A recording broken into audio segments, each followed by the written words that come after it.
je vous montre les coulisses de l'installation du Grand Prix de Formule 1 à Monaco.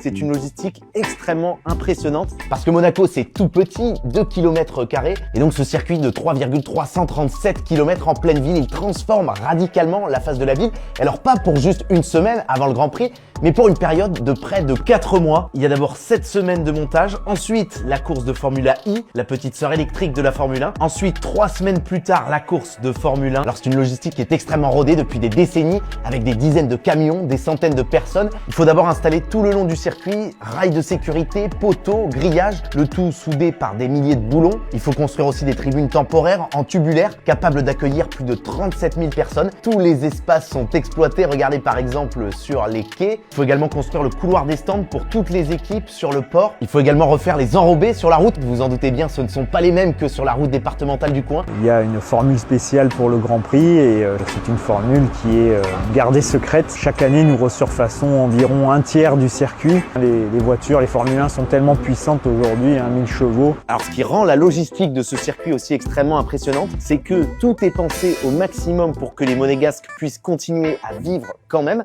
Même les week-ends de course, le soir, la piste est rouverte au public, les voitures peuvent circuler, les gens peuvent faire leur footing sur la piste, il y a même des bars qui réinstallent leur terrasse. On peut donc prendre un verre entre les qualifications et la course du Grand Prix. Malgré tout, ça reste extrêmement invasif. Regardez par exemple sur ces trottoirs et que les jours de course dès 5h30, 6h du matin, dès que la configuration course se met en place, là ça ne rigole plus. Il y a d'ailleurs plein d'endroits où la vue est bouchée pour que juste les personnes qui possèdent un billet puissent voir la course. En plus bien sûr de tous les chanceux sur les terrasses et sur les toits. Bon, et ensuite une fois le Grand Prix de Formule 1 terminé, vient le temps du démontage. C'est là aussi un défi extrêmement exigeant parce qu'il se fait dans un temps très court, moins d'un mois. Tout le monde croit que le démontage c'est facile, que c'est fini, donc on peut faire n'importe quoi, mais pas du tout. Le montage, tout le monde a du temps, tout est bien ficelé et c'est surtout au démontage que là c'est beaucoup de stress parce qu'il y a énormément de coactivité, beaucoup d'opérations se déroulent en même temps, alors qu'au montage, tout est fait de manière plus progressive. Donc il y a notamment la première semaine après l'épreuve